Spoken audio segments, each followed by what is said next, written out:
This is Newsmax TV. We welcome Michigan Congressman Peter Hoekstra. He's represented Michigan's 2nd Congressional District since 1993. Representative Hoekstra is the top Republican on the House Intelligence Committee. Welcome back to Newsmax, Representative.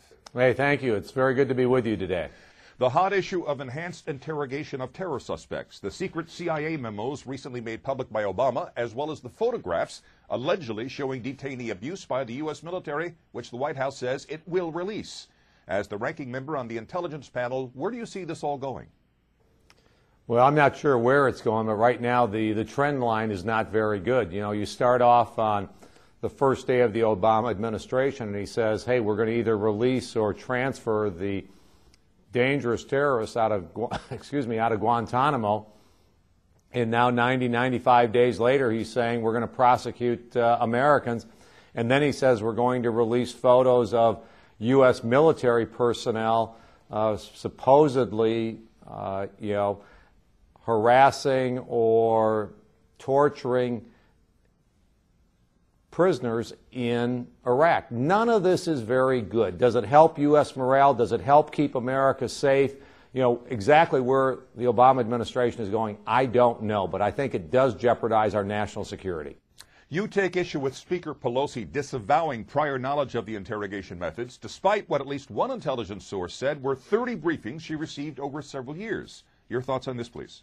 Well, I'm not sure that the records will show that she received 30 briefings. I think what the record clearly will show is that she or her designee, the ranking Democrat on the Intelligence Committee, would have received multiple briefings on enhanced interrogation techniques over the last 7 to 8 years. You'll remember when the terrorist surveillance program was leaked to the New York Times.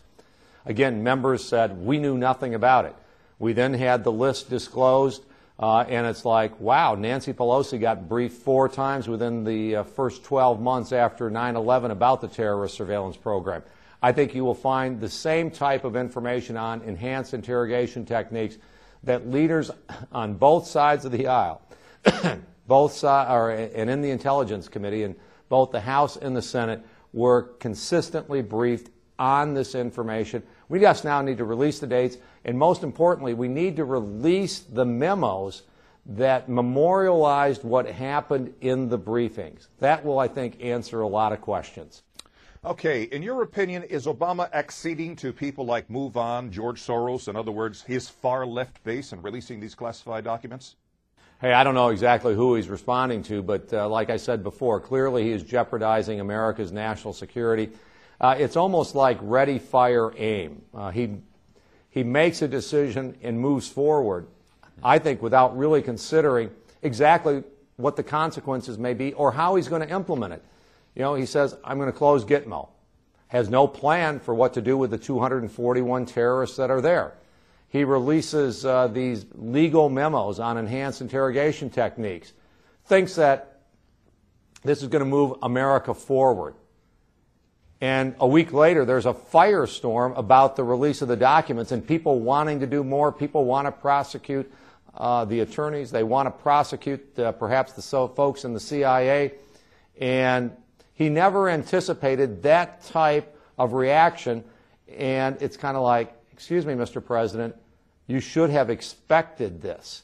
But he didn't. So he's making decisions without thinking 2, 3, 4 steps down the road exactly what the impact of these decisions is going to be. Is Obama making a mistake by all but abandoning the concept of a missile defense shield in Eastern Europe? Probably. Not only in Europe, but I think he's going to pull back on a missile defense shield throughout as a part of our national security. It's clear the North Koreans are developing the capability for nuclear weapons. They're developing their missile technology. They're sharing it with other rogue states around the world, places like Iran. Not only will the U.S. benefit from having a missile shield, but so would our allies in Europe. I think the President is going to have this program die a slow death. It won't be a major announcement, just won't put any more investment or research dollars into it. Again, America will be less secure. All right, briefly, as we look back at his first 100 days in office, do you think Obama has made the country safer, more vulnerable to terrorist attacks, or neither, considering he served such a short time to date? Oh, no, I think he's clearly made us more vulnerable. I mean, this is now his war, or I guess it's his contingency action against man-made disasters. The terminology that he's used, the decisions he's made on Gitmo, the decisions he's made on enhanced interrogation techniques, the decisions that he has made potentially prosecuting American frontline warriors in the intelligence community, they're sitting on their hands. They're not taking any risks. This president clearly has made gathering intelligence more difficult. Intelligence has been the tip of the spear in keeping us safe. That is now a blunt, it is a dull tip. We are more vulnerable than we were 100 days ago.